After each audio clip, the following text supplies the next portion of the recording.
늙어서 혼자 사는 게 무서웠던 김할머니.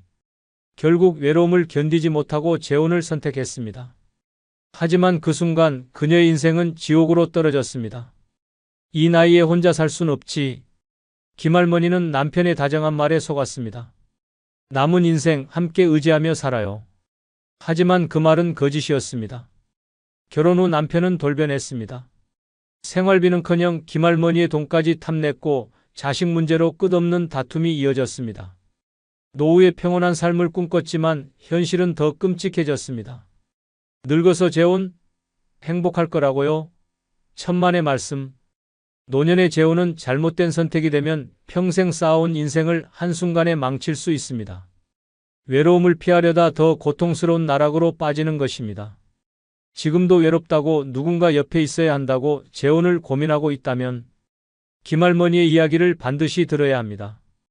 당신의 노년이 지옥이 되기 전에 말입니다. 구독, 좋아요 누르시면 시작하겠습니다. 김할머니는 67세였다. 남편을 먼저 떠나보내고 혼자가 된 지 3년. 처음엔 홀가분했다. 혼자 사는 게 편하지. 이 나이에 누굴 또 만나겠어? 그렇게 스스로를 다독이며 하루하루를 버텼다. 하지만 그건 착각이었다. 현실은 점점 그녀를 무너뜨렸다. 자식들은 각자 가정을 꾸려 바빴고 친구들도 하나둘 세상을 떠나거나 요양원으로 들어갔다. 아침에 눈을 떠도 말 한마디 할 사람이 없었다. 밥을 차려도 함께 먹을 사람이 없었다. TV를 보다 문득 거실을 둘러보면 집안은 고요하고 그 정막이 가슴을 짓눌렀다. 그러던 어느 날 새벽녘에 화장실을 가려다 갑자기 심장이 철렁 내려앉았다. 어지러웠다. 순간적으로 균형을 잃고 벽을 붙잡았다. 간신히 넘어지진 않았지만 온몸에 식은땀이 흘렀다.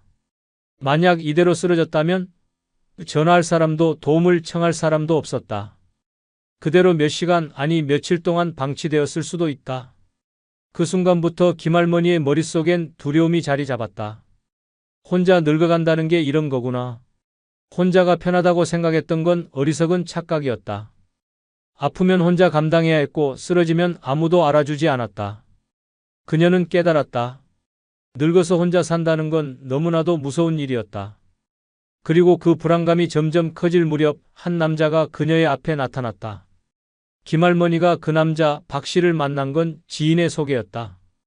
70세, 몇 년 전 아내를 잃고 혼자가 된 남자였다. 둘이 나이도 비슷하니 친구처럼 지내봐요. 지인은 그렇게 말했다. 처음엔 그럴 생각이 없었다. 하지만 박 씨는 놀랍도록 다정한 사람이었다. 김 여사님, 무거운 거 들지 마세요. 시장에서 우연히 마주쳤을 때 그녀의 장바구니를 대신 들어주었다. 처음엔 낯설었지만 이상하게도 그 순간 마음 한쪽이 따뜻해졌다. 그 이후로 박 씨는 가끔 안부 전화를 했다. 밥은 잘 챙겨 드세요? 혼자 사는 게 쉽지 않죠. 김할머니는 그 말에 공감했다. 그도 혼자 살며 외로움을 견디고 있었다. 그래서 어느 날 박 씨가 조용히 내뱉은 말이 그녀의 가슴을 파고들었다. 이 나이에 혼자 사는 거 너무 가혹하지 않아요? 남은 인생 서로 의지하면서 살면 좋잖아요. 그 말이 귓가에 맴돌았다. 그래, 나도 이제 누군가와 의지하며 살고 싶다.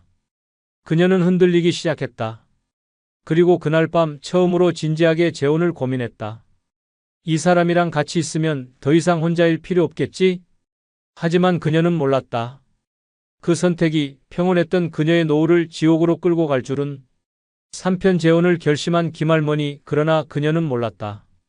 박 씨는 계속해서 다정했다. 김할머니가 아프다고 하면 약을 사서 집 앞까지 가져다 주었고 시장에서 만나면 늘 무거운 짐을 들어주었다. 무엇보다 그와 이야기를 나누면 오랜만에 사람이 된 기분이었다. 혼자 밥을 먹을 때보다 같이 대화를 하면서 먹는 밥이 훨씬 맛있었다.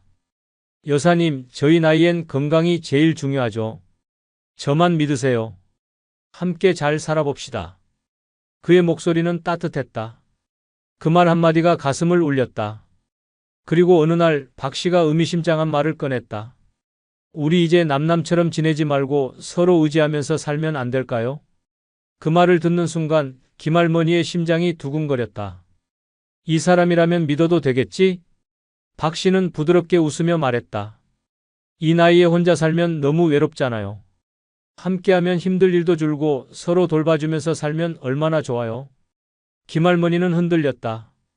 솔직히 두려운 마음도 있었다. 하지만 혼자가 되는 것보다야 누군가 곁에 있는 게 낫겠다고 생각했다. 그리고 결심했다. 그래요, 박 선생님. 우리 함께 삽시다. 그렇게 두 사람은 재혼을 결심했다. 김할머니는 생각했다. 이제 외롭지 않겠지. 이제는 나를 챙겨줄 사람이 생겼어. 하지만 그녀는 몰랐다. 그 선택이 그녀를 지옥의 문으로 데려갈 거라는 걸. 결혼 첫날 박 씨는 활짝 웃으며 말했다. 여보, 이제 외로울 일 없어요. 우리 행복하게 살아요. 김할머니도 덩달아 기분이 좋았다. 이제야 진짜 가족이 생겼구나. 하지만 그 행복감은 오래가지 않았다. 결혼한 지 한 달도 안 돼서 이상한 기류가 감지되기 시작했다. 처음엔 사소한 것들이었다. 여보, 이번에 생활비가 좀 부족한데 30만 원만 빌려줘요. 다음 달에 줄게. 김할머니는 별 생각 없이 돈을 건넸다. 부부 사이에 이 정도야 문제될 것 없지. 그런데 그게 시작이었다. 한 달 후 다시 같은 말을 했다. 이번엔 50만 원만 도와줘요. 곧 갚을게. 그리고 한 달이 지나자 금액은 점점 커졌다. 내가 좀 투자하려고 하는데 1,000만 원만 빌려줄 수 있어? 김할머니는 순간 당황했다. 아니, 무슨 투자요? 우리가 그럴 돈이 어디 있어요? 그러자 박 씨의 표정이 순식간에 굳어졌다. 아니, 부부끼리 돈 문제도 못 도와줘? 내가 당신 돈 훔쳐가기라도 했어? 그 순간 김할머니는 가슴이 철렁 내려앉았다. 이 사람, 내가 알던 그 사람이 맞나? 그뿐만이 아니었다. 박 씨의 자식들까지 문제였다. 어느 날 박 씨의 아들이 찾아왔다. 아버지, 요즘 좀 힘들어요. 돈이 급해서 그러는데 좀 도와주시면 안 될까요? 김할머니는 듣는 순간 심장이 덜컥 내려앉았다. 그런데 더 황당한 건 박 씨였다. 자연스럽게 김할머니를 바라보며 말했다. 여보, 우리 좀 도와주자. 그래도 내 자식인데 외면할 수 없잖아. 아니, 내 자식도 아닌데 왜 내가? 김할머니는 입이 쏙 다물어졌다. 하지만 자식 문제로 다투고 싶지 않았다. 결국 그녀는 마지못해 돈을 내주었다. 그리고 그날 밤 김할머니는 심각한 고민에 빠졌다. 이거 뭔가 이상하다. 내가 재혼한 건 남편이지 그의 가족을 떠안은 게 아니잖아? 다음 날 조심스럽게 박 씨에게 말했다. 여보, 우리 각자 경제적으로 독립하는 게 좋겠어요. 돈 문제는 서로 신경 쓰지 말고요. 그러자 박 씨의 얼굴이 굳어졌다. 뭐? 부부가 돈을 따로 쓰자고? 당신 혹시 나한테 돈 뜯길까봐 그러는 거야? 김할머니는 순간 숨이 턱 막혔다. 아니, 그런 게 아니라. 아니긴 뭐가 아니야. 내가 돈 보고 결혼했냐고? 그의 눈빛이 변했다. 이전에 다정했던 모습은 사라지고 낯선 사람이 눈앞에 서 있었다. 그 순간 김할머니는 깨달았다. 나는 지금 아주 큰 실수를 했다. 하지만 이미 늦었다. 그녀는 돌이킬 수 없는 선택을 해버렸다. 결혼 후 박 씨의 진짜 모습이 드러난 건 돈 문제만이 아니었다. 이번엔 시댁 식구들이 들이닥쳤다. 어느 날 김할머니는 평소처럼 집에서 쉬고 있었다. 그런데 갑자기 초인종이 울렸다. 문을 열자 낯선 중년 여성이 서 있었다. 안녕하세요, 어머님. 저 박 선생님 딸이에요. 김할머니는 순간 당황했다. 아니, 처음 보는 사람인데 왜 이렇게 반갑지? 그녀가 들어오기도 전에 박 씨가 벌써 환하게 웃으며 손짓했다. 아이고, 우리 딸 왔어? 어서 와. 어머니랑 친하게 지내. 그리고 그날부터 김할머니의 집은 시댁들의 놀이터가 되었다. 시댁 밥상까지 차리게 하다. 박 씨의 딸은 자주 들렀다. 처음엔 가끔 오는가 싶더니 나중엔 주말마다 나타났다. 올 때마다 아버지 뭐 먹을 거 없어요? 하더니 김할머니가 밥을 차려주면 역시 어머님 손맛은 최고예요 라며 싹싹 긁어 먹었다. 문제는 그뿐이 아니었다. 박 씨의 아들도 손주들도 하나둘씩 등장했다. 어느 날 김할머니가 거실에 앉아 있는데 박 씨가 슬쩍 말을 꺼냈다. 여보, 이번 주말에 우리 아들 네 가족이 오기로 했어. 응? 갑자기? 애들도 바쁘니까 그럴 수도 있지. 손주들도 보고 싶다며. 그리고 주말이 되자 박 씨의 아들 부부, 손주들까지 총출동했다. 그들이 집에 오자마자 거실이 난장판이 됐다. 손주는 뛰어다니고 박 씨 아들은 소파에 들어 누웠다. 그러더니 대뜸 말했다.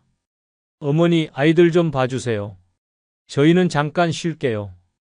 김할머니는 속으로 생각했다. 잠깐 쉬는 거겠지? 하지만 그들은 밤까지 눌러앉았다. 저녁까지 얻어먹고 아이들은 방을 온통 어질러 놨다. 설거지는 김할머니 차지였다. 그날 밤 박 씨에게 조심스럽게 말했다. 여보, 우리도 이제 나이가 있는데 너무 북적거리는 건 힘들어. 그러자 박 씨가 발끈했다. 아니, 내 자식들 오는 게 뭐가 문제야? 문제가 아니라 우리도 편히 쉬고 싶잖아. 당신 혹시 내 가족 싫어하는 거야? 그런 게 아니라. 아니긴 뭐가 아니야. 난 당신 가족도 다 받아줬잖아. 김할머니는 순간 어이가 없었다. 받아주긴 뭘 받아줘? 내 가족은 단 한 번도 부른 적이 없는데. 그리고 그날 이후 박 씨의 가족들은 눈치도 없이 더 자주 찾아왔다. 김할머니는 깨달았다. 나는 이 집에서 주인이 아니라 그냥 시댁의 하녀가 된 거다. 이제 와서 그만두고 싶어도 이미 너무 깊숙이 얽혀버렸다. 김할머니의 삶은 점점 지옥이 되어가고 있었다. 김할머니는 시댁이 들락거리는 문제도 힘들었지만 더 큰 문제가 곧 터졌다. 어느 날 저녁 박 씨가 뜬금없이 말했다. 여보, 우리 집 문서를 공동명의로 바꾸는 게 어때? 김할머니는 순간 귀를 의심했다. 뭐라고? 이제 부부가 됐으니 집도 공동으로 하면 좋잖아. 그래야 서로 믿고 살지. 순간 김할머니의 머릿속에 경고음이 울렸다. 이제 와서 내 집을 공동명의로 하자고? 이 집은 김할머니가 남편과 함께 살던 곳으로 평생을 일하며 힘들게 마련한 곳이었다. 그런데 이제 와서 박 씨가 자기 이름을 올리겠다고? 여보, 이 집은 내 평생의 전 재산이에요. 공동명의는 좀 어렵겠어요. 그러자 박 씨가 얼굴을 구기더니 곧 불쾌한 표정을 지었다. 아니, 부부끼리 이 정도도 못해? 그게 아니라 이건 내 남편과 함께 지켜온 집이고 난 이걸 지키고 싶어요. 그러자 박 씨가 비웃듯 말했다. 그럼 나는 뭐야? 나는 당신 남편이 아니야? 그런 문제가 아니라. 아니긴 뭐가 아니야. 결국 당신은 나를 못 믿는 거네? 박 씨는 화를 내며 방문을 쾅 닫고 들어가 버렸다. 김할머니는 머리가 어지러웠다. 이 사람이 진짜 날 사랑한 게 맞았을까? 아니면 내 재산이 필요했던 걸까? 그날 이후 박 씨는 김할머니에게 은근히 눈치를 주기 시작했다. 부부 사이에 이 정도도 못 나누면 우리는 진짜 가족이 아닌 거지. 당신이 이렇게 나올 줄 몰랐네. 우리 부부 맞나? 점점 압박이 심해졌다. 그리고 어느 날 박 씨는 또 다른 패를 꺼냈다. 당신이 공동명의를 안 해주니까 내가 너무 자식들한테 미안하잖아. 무슨 말이에요? 내 자식들도 내가 여기 살면서 자기들 몫이 없어지는 거 아닌가 걱정하더라고. 부모가 자식을 위해 뭐라도 남겨줘야 하지 않겠어? 이제는 자식들까지 끌어들이는 건가? 김할머니는 머리가 터질 것 같았다. 그건 내 집인데 왜 당신 자식들 몫까지 신경 써야 하죠? 그러자 박 씨는 한숨을 푹 쉬며 말했다. 당신 진짜 너무하네. 난 당신 가족도 다 받아줬는데. 김할머니는 속이 뒤집힐 것 같았다. 도대체 내 가족이 뭘 받아줬다는 거야? 이제야 알 것 같았다. 박 씨는 처음부터 자기 편한 대로 살려고 했던 거다. 사랑? 위로? 그건 다 핑계였을 뿐이었다. 그리고 김할머니는 깨달았다. 이대로 가면 나는 결국 내 집까지 잃게 될 거야. 그녀는 선택해야 했다. 이 결혼을 유지할 것인가, 아니면 모든 걸 끊어낼 것인가. 그 순간 김할머니는 처음으로 이혼이라는 단어를 떠올렸다. 김할머니는 잠을 이루지 못했다. 이제 어떻게 해야 할까? 이대로 살다간 내 남은 인생이 완전히 망가질 거야. 남편 박 씨는 점점 더 노골적으로 집과 돈을 요구했다. 처음엔 공동명의를 원하더니 이제는 아예 집을 팔아서 작은 곳으로 가고 남는 돈은 나눠 갖자는 말까지 했다. 이제 우리 나이엔 큰 집 필요 없잖아. 집 팔아서 같이 노후를 편하게 살자고. 이제는 집까지 팔자고. 김할머니는 소름이 돋았다. 이 사람 처음부터 내 재산을 노리고 있었던 걸까? 그러나 김할머니가 단호하게 거절하자 박 씨의 태도는 완전히 바뀌었다. 더 이상 다정한 말도 없었다. 오히려 무시하고 화를 내고 심지어 폭언까지 하기 시작했다. 당신 진짜 너무한 여자야. 이렇게 각박하게 살 거면 뭐하러 결혼했어? 돈밖에 모르는 사람이네. 나 같으면 부부를 이렇게 안 대한다. 그리고 결정적인 일이 벌어졌다. 어느 날 박 씨가 김할머니 몰래 집문서를 뒤지는 걸 발견한 것이다. 여보, 지금 뭐 하는 거야? 박 씨는 당황한 표정을 짓더니 어물쩍 넘어가려 했다. 아, 그냥 한번 본 거지. 당신 너무 예민해. 그 순간 김할머니는 확신했다. 이 사람 정말로 내 재산을 노리는구나. 그날 밤 김할머니는 처음으로 용기를 냈다. 이 결혼을 끝내야 한다고. 다음 날 아침 김할머니는 침착하게 박 씨에게 말했다. 우리 여기서 끝냅시다. 더는 못 살겠어요. 박 씨는 처음에는 어이없다는 표정을 짓더니 갑자기 화를 냈다. 뭐? 이혼? 당신 지금 장난하는 거야? 진지하게 말하는 거예요. 나는 내 남은 인생 이렇게 살고 싶지 않아요. 그러자 박 씨는 갑자기 태도를 바꿨다. 그래? 좋아. 그럼 나갈 때 위자료 줘. 부부로 지낸 시간도 있는데 그냥 나가라고? 김할머니는 어이가 없었다. 위자료는 내가 받아야겠지. 내가 당신한테 돈 쓴 게 얼만데? 그러자 박 씨는 웃으며 말했다. 그럼 법대로 하든가. 근데 당신 이혼하면 뭐 할 건데? 늙어서 혼자 살 자신 있어? 그 순간 김할머니는 깨달았다. 박 씨가 처음부터 노렸던 건 내 돈이었고 이제 와서 발목을 잡으려 한다는 걸. 하지만 그녀는 흔들리지 않았다. 혼자 살 자신 있어요. 차라리 혼자가 100배 낫겠네요. 그렇게 김할머니는 재산을 지키기 위해 그리고 자신의 남은 삶을 위해 이혼 소송을 걸었다. 이혼 과정은 쉽지 않았다. 박 씨는 끝까지 돈을 요구했고 재산을 나누자고 우겼다. 하지만 김할머니는 단호했다. 결국 몇 개월간의 법정 다툼 끝에 김할머니는 집도 돈도 지켜냈다. 이혼 후 그녀는 처음으로 자유를 느꼈다. 더 이상 눈치 볼 필요도 돈을 빼앗길 걱정도 없었다. 결혼했다고 외롭지 않은 게 아니었다. 오히려 잘못된 결혼이 더 큰 지옥을 만든다. 그녀는 깨달았다. 혼자 사는 게 무서운 게 아니었다. 나를 갉아먹는 사람과 함께 사는 게 더 무서운 일이었다. 이제 김할머니는 자신의 돈과 삶을 지키며 혼자서도 당당하게 살아가기로 결심했다.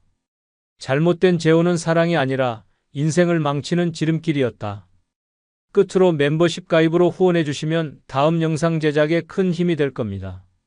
구독자 여러분 모두 새해 대박 나시길 기원합니다. 나이가 들면 저절로 지혜로워지고 편안해질 거라고 생각하나요? 천만의 말씀. 나이 들어도 관리하지 않으면 인생은 무너집니다. 이제 편하게 살 때가 됐다. 이런 안일한 생각이 오히려 위험합니다. 방심하는 순간부터 노후는 지옥이 됩니다. 거울을 보면 깜짝 놀랍니다. 내가 언제 이렇게 늙었지? 옷차림은 점점 신경 안 쓰게 되고 얼굴에는 나이보다 더 늙어 보이는 흔적들이 쌓입니다. 그러다 문득 깨닫습니다. 나는 그냥 나이 드는 게 아니라 망가져가고 있구나. 사람들과의 관계도 마찬가지입니다. 이제 와서 다 정리할 수도 없고 그냥 참고 살아야지. 그런데 그 참고 사는 시간이 당신의 노후를 갉아먹고 있을지도 모릅니다. 평생 참고 살았다고 이제도 참고 살 건가요? 그리고 건강. 나는 아직 멀쩡하니까 괜찮아. 이런 착각이 가장 위험합니다. 아픈 줄도 모르고 있다가 어느 날 갑자기 쓰러지면 그때부터는 선택권이 없습니다. 이 모든 걸 미리 신경 쓰지 않으면 65세 이후의 인생은 점점 가혹해질 뿐입니다. 하지만 다행히 지금부터라도 관리하면 늦지 않았습니다. 지금부터 절대 놓쳐서는 안 될 노후를 지키는 3가지를 알려드리겠습니다. 구독과 좋아요 누르시면 시작하겠습니다. 첫 번째는 외모입니다. 노년에도 외모를 관리하는 순간 삶이 달라집니다. 나이가 들었다고 외모를 포기하는 순간 당신의 존재감도 사라집니다. 거울을 보면 낯선 얼굴이 보이고 옷차림은 점점 초라해집니다. 하지만 더 심각한 건 사람들의 태도가 변한다는 것입니다. 외모를 가꾸지 않으면 주변 사람들도 당신을 점점 신경 쓰지 않습니다. 무표정한 얼굴, 헝클어진 머리, 늘어진 옷차림은 나는 이제 늙었다라고 스스로 선언하는 것과 같습니다. 그렇게 스스로를 방치하는 순간 사람들의 대우도 달라집니다. 반면 외모를 관리하는 사람들은 다릅니다. 깔끔한 스타일, 정돈된 헤어, 단순한 기초 관리만으로도 완전히 다른 인상을 줍니다. 이것이 자신감으로 이어지고 타인의 반응 또한 달라집니다.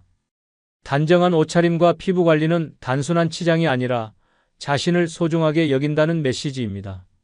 사람들은 첫인상으로 태도를 결정합니다. 노인이 되어도 품격 있는 스타일을 유지하는 사람들은 다르게 대우받습니다. 외모를 관리하는 것은 단순한 꾸밈이 아니라 생존 전략입니다. 외모를 가꾸는 것은 어렵지 않습니다. 새 옷이 아니라도 잘 맞고 단정한 옷을 입고 피부와 머리에 최소한의 신경만 써도 분위기가 달라집니다. 그리고 그 작은 변화가 자신감으로 이어지고 삶의 질을 극적으로 바꿉니다.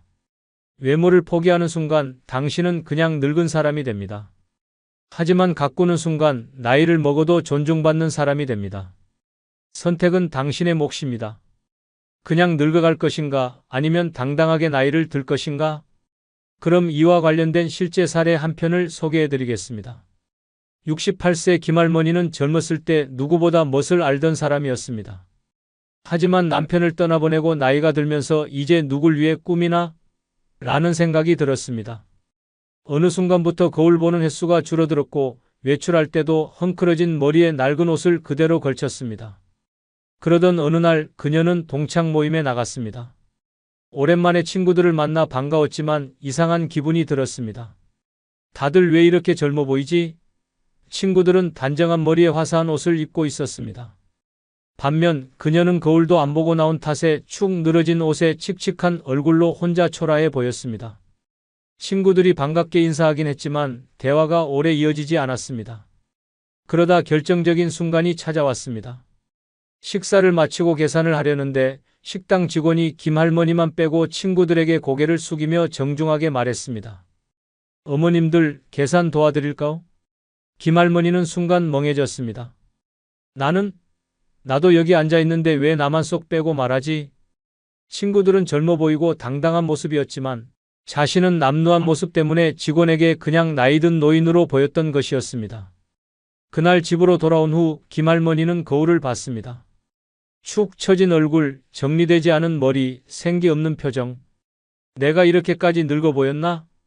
그제야 깨달았습니다. 외모를 가꾸지 않으면 그냥 사회에서 보이지 않는 사람이 되는구나. 그녀는 다음 날부터 달라졌습니다. 미용실에 가서 머리를 손질했고 옷을 정갈하게 입었으며 화장도 살짝 했습니다. 그리고 다시 친구들을 만났을 때 직원의 태도는 완전히 달라졌습니다. 어머님, 이쪽 자리로 안내해 드릴게요. 김할머니는 속으로 생각했습니다. 결국 외모가 나를 대하는 세상의 태도를 결정하는구나. 65세가 넘어도 외모를 신경 써야 하는 이유는 단순합니다. 신경 쓰지 않는 순간 사람들은 당신을 더 이상 중요한 존재로 여기지 않기 때문입니다. 둘째, 상처 주는 인간관계 정리입니다. 이제라도 끊어내지 않으면 남은 인생까지 망가집니다. 나이가 들수록 인간관계는 더욱 중요해집니다. 하지만 모든 관계가 소중한 것은 아닙니다. 어떤 관계는 오히려 인생을 갉아먹고 스트레스를 주며 후회만 남깁니다. 나이가 들어서도 여전히 나를 힘들게 하는 사람이 있다면 그 관계는 더 이상 인연이 아닙니다. 그것은 족쇄입니다. 사람들은 흔히 가족이니까, 오랜 친구니까, 오랫동안 알고 지낸 사이니까 참고 살아야 한다고 생각합니다. 하지만 평생 참고 살아왔음에도 불구하고 여전히 내 희생을 요구하는 사람들이 있습니다. 자식들은 부모의 헌신을 당연하게 여기며 돈을 요구하고 친구들은 늘 자기 고민만 털어놓으며 감정을 쏟아냅니다. 가족이라는 이유로 무례하게 굴고 나를 무시하는 사람들도 있습니다. 나이를 먹었다고 해서 계속 참고만 살아야 할 이유는 없습니다.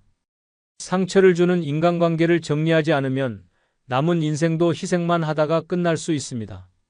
남은 시간이 얼마 남지 않았다면 그 시간을 나를 소중히 여기는 사람들에게 쓰는 것이 더 현명합니다. 나를 이용하려는 사람들과의 관계를 유지하는 것은 스스로를 불행 속에 가두는 일입니다. 관계를 정리해야 할 사람은 분명합니다. 연락이 오면 마음이 무겁고 피곤한 사람들이 있습니다. 항상 내가 먼저 연락해야 유지되는 관계도 있습니다. 만날 때마다 내 감정을 무시하고 나의 이야기는 들으려 하지 않는 사람도 있습니다. 이들은 결코 나에게 도움이 되는 사람이 아닙니다. 오히려 내 인생을 피곤하게 만들고 내 감정을 소모시키는 존재들입니다. 이제라도 과감하게 정리해야 합니다. 나에게 상처를 주는 사람들에게 휘둘리면서 남은 생을 허비할 수는 없습니다. 나이가 들었다고 해서 참고 살 이유는 없습니다. 이제는 내가 중심이 되어야 하고 내가 원하는 방식으로 살아야 합니다. 내가 원하는 관계를 선택하고 나를 존중하는 사람들과만 함께해야 합니다. 상처 주는 인간관계를 끊는 순간 삶이 훨씬 가벼워집니다. 나를 소중히 하는 사람들과 함께하는 시간이 많아질수록 노후는 더욱 행복해집니다. 더 이상 어쩔 수 없다는 이유로 스스로를 희생하지 않아야 합니다. 상처를 주는 인간관계는 이제 단호하게 정리해야 합니다. 그럼 이와 관련된 실제 사례 한 편을 소개해 드리겠습니다. 70세 김할머니는 늘 친구는 평생 가는 인연이다라고 믿었습니다. 젊을 때부터 친구들에게 베푸는 걸 당연하게 여겼고 누군가 어려운 일이 생기면 가장 먼저 달려가는 사람이었습니다. 친구들이 돈이 필요하다고 하면 빌려주고 몸이 아프다고 하면 직접 찾아가 돌봐주었습니다. 하지만 세월이 흐르고 김할머니도 점점 나이가 들었습니다. 어느 날 건강이 악화되어 병원에 입원하게 되었습니다. 그때 김할머니는 믿었던 친구들이 단 한 명도 찾아오지 않았다는 사실을 깨닫게 되었습니다. 한 친구에게 전화를 걸었습니다. 나 병원에 입원했어. 시간 되면 한번 와줄 수 있을까? 하지만 돌아온 대답은 차가웠습니다. 아이고, 요즘 나도 바빠서 힘들어. 얼른 회복하고 밥이나 같이 먹자. 김할머니는 아무 말도 하지 못했습니다. 평생 친구들을 위해 희생했지만 정작 자신이 필요할 때는 아무도 남아있지 않았습니다. 그 후 퇴원하고 나서 다시 연락이 왔습니다. 김 여사, 요즘 뭐해? 나 좀 급한 일 있는데 돈 좀 빌려줄 수 있어? 그 순간 김할머니는 깨달았습니다. 이 관계는 친구가 아니라 단순한 이용 관계였다는 것을. 그동안 그녀는 오래된 친구이니까, 가족 같은 사이니까라고 생각하며 참고 살아왔습니다. 하지만 결국 친구라고 해서 다 남겨야 하는 관계는 아니라는 사실을 늦게 깨달았습니다. 상처 주는 인간관계를 끊지 않으면 남은 인생도 희생만 하다가 끝납니다. 당신을 진심으로 아끼고 힘들 때 함께하는 사람들만 남기십시오. 김할머니는 너무 늦게 깨달았습니다. 하지만 당신은 아직 늦지 않았습니다. 지금이라도 당신을 이용하는 관계는 정리해야 합니다. 그렇지 않으면 김할머니의 미래가 곧 당신의 미래가 될 수도 있습니다. 셋째, 정기 건강검진입니다. 병은 기다려주지 않습니다. 건강이 무너지면 모든 것이 끝입니다. 돈이 있어도 가족이 있어도 몸이 아프면 아무 소용이 없습니다. 하지만 많은 사람들이 착각합니다. 나는 아직 멀쩡하다. 몸이 아프지 않으니까 괜찮다. 그렇게 방심하는 순간 병은 조용히 몸속에서 자리를 잡고 있습니다. 사람들은 건강을 잃고 나서야 후회합니다. 그때 건강검진만 받았어도 이렇게까지 되진 않았을 텐데 하지만 후회해도 늦습니다. 건강검진을 받지 않으면 몸 안에서 벌어지는 위험을 절대 알 수 없습니다. 겉으로는 멀쩡해 보여도 몸속에서는 조용히 병이 자라고 있을 수도 있습니다. 건강검진을 미루는 사람들은 대부분 같은 말을 합니다. 나는 지금 아무 이상 없어. 하지만 몸은 갑자기 무너지지 않습니다. 어느 날 갑자기 심장이 멈추는 것도 쓰러지는 것도 모두 몸속에서 오래전부터 준비된 일입니다. 건강검진을 받지 않으면 병원에 가는 날은 단 한 번뿐입니다. 바로 응급실에 실려가는 날입니다. 병은 기다려주지 않습니다. 조기에 발견하면 간단한 치료로 끝날 일을 방치하면 인생 전체가 흔들립니다. 주변을 보면 건강검진을 받지 않고 버티다가 어느 날 갑자기 쓰러져서 병원 신세를 지는 사람들이 많습니다. 병원비는 상상을 초월하고 회복도 쉽지 않습니다. 걷는 것조차 어려워지고 남은 생을 병원 침대에서 보내야 할 수도 있습니다. 정기 건강검진은 단순한 검사 이상의 의미가 있습니다. 그것은 미래를 지키는 보험이며 건강을 유지하는 필수적인 행동입니다. 아프지 않을 때 건강검진을 받아야 합니다. 아플 때 가는 병원은 이미 늦은 병원입니다. 건강검진을 미루지 마십시오. 괜찮겠지라는 생각이 당신을 위험에 빠뜨립니다. 지금 당장 건강을 확인하고 조기에 관리하십시오. 몸을 지키는 것이 곧 인생을 지키는 길입니다. 건강이 무너지면 모든 것이 끝입니다. 돈이 있어도 가족이 있어도 몸이 아프면 아무 소용이 없습니다. 하지만 많은 사람들이 착각합니다. 나는 아직 멀쩡하다. 몸이 아프지 않으니까 괜찮다. 그렇게 방심하는 순간 병은 조용히 몸속에서 자리를 잡고 있습니다. 사람들은 건강을 잃고 나서야 후회합니다. 그때 건강검진만 받았어도 이렇게까지 되진 않았을 텐데 하지만 후회해도 늦습니다.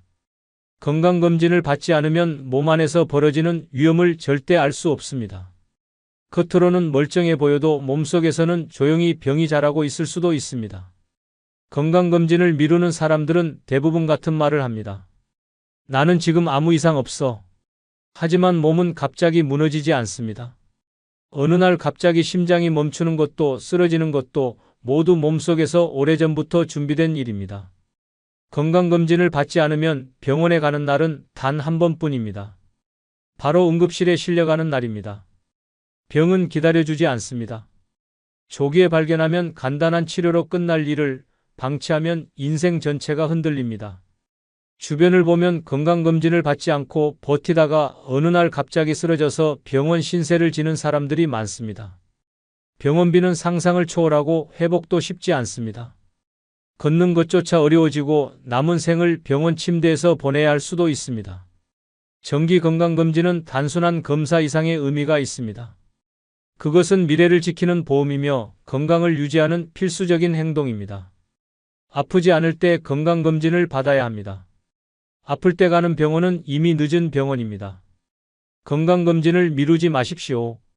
괜찮겠지라는 생각이 당신을 위험에 빠뜨립니다. 귀찮지만 미리 정기적으로 받는 건강검진이 나중에 건강검진을 받지 않아 아플 경우 받게 될 육체적 고통이 수백만 배 더 아픕니다. 지금 당장 건강을 확인하고 조기에 관리하십시오.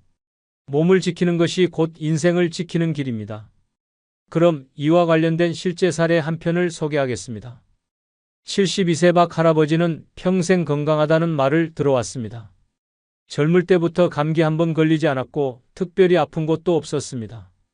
그래서 건강검진은 나와 상관없는 일이라며 한 번도 제대로 받아본 적이 없었습니다. 가족들이 검진을 받으라고 할 때마다 대답은 같았습니다. 괜찮아. 아직 멀쩡한데 뭘. 몸에 이상 있으면 내가 먼저 알지. 병원 갈 필요 없어. 하지만 몸은 조용히 망가지고 있었습니다. 어쩌다 피곤한 날이 많아지고 가끔 속이 불편했지만 나이 들면 원래 이런 거지라며 대수롭지 않게 넘겼습니다. 그러던 어느 날 갑자기 배가 심하게 아팠습니다. 처음에는 소화불량인 줄 알았지만 시간이 지나도 통증이 가시지 않았습니다. 결국 참다 못해 병원에 갔고 검사 결과를 듣는 순간 온몸이 얼어붙었습니다. 위암입니다. 이미 많이 진행됐습니다. 순간 머리가 하얘졌습니다. 설마 내가? 의사는 말했습니다. 정기 건강검진을 받았더라면 조기에 발견할 수 있었을 겁니다. 이 정도로 진행된 상태면 수술도 쉽지 않습니다. 그제야 박 할아버지는 깨달았습니다. 괜찮을 거라고만 생각했는데 내 몸속에서는 병이 자라고 있었구나. 수술과 항암 치료가 시작되었지만 이미 늦었습니다. 몸은 빠르게 쇠약해졌고 예전처럼 걸을 수도 식사를 할 수도 없었습니다. 병원 침대에 누워있는 시간이 늘어났습니다. 그제야 후회가 밀려왔습니다. 그때 검진만 받았더라면 하지만 후회해도 이미 돌이킬 수 없었습니다. 건강검진? 다음에 받으면 되지. 이렇게 생각하는 순간 당신도 같은 길을 걸을 수 있습니다. 건강은 예고 없이 무너집니다. 아프고 나서야 병원을 찾으면 늦습니다. 그때는 돈도 수억 깨집니다. 병원은 몸이 아파서 가는 곳이 아니라 아프기 전에 가야 하는 곳입니다. 정기 건강검진을 미루지 마십시오. 당신이 아무렇지 않다고 느끼는 그 순간에도 몸속에서는 병이 조용히 자라고 있을지도 모릅니다. 나이가 들면 자연스럽게 모든 것이 무너진다고 생각하는 사람들이 많습니다. 하지만 사실은 그렇지 않습니다. 무너지는 것이 아니라 신경 쓰지 않아서 망가지는 것입니다. 처음에는 작은 변화입니다. 사람들의 태도가 달라지고 대우가 달라집니다. 존재감이 점점 흐려지고 어느 순간 세상이 나를 투명인간처럼 대하기 시작합니다. 주변에서 늘 함께했던 사람들도 하나둘 멀어지고 결국 혼자 남게 됩니다. 하지만 그때는 이미 늦었습니다. 더 이상 중심에 서지 못하는 순간 나는 나 자신을 돌보지 않게 됩니다. 나를 소중하게 여기지 않으면 세상도 나를 소중하게 생각하지 않습니다. 그렇게 스스로를 방치하다 보면 어느 날 갑자기 모든 것이 무너져 버립니다. 그때 후회합니다. 그때 조금만 더 신경 썼더라면 하지만 후회하는 순간 되돌릴 방법은 없습니다. 이미 잃어버린 관계, 망가진 몸, 되돌릴 수 없는 시간만 남아 있습니다. 노후가 비참한 이유는 단순합니다. 미리 대비하지 않았기 때문입니다. 지금이라도 늦지 않았습니다. 당신의 삶을 당신이 직접 돌보십시오. 스스로 신경 쓰지 않으면 누구도 당신을 대신 지켜주지 않습니다. 마지막 순간까지 당당하고 멋지게 살 것인지 아니면 후회하며 무너질 것인지 선택은 지금 당신에게 달려 있습니다. 오늘 영상이 조금이라도 도움이 되셨다면 멤버십 가입해 주시면 더욱 좋은 영상으로 보답하겠습니다. 진심으로 감사드립니다.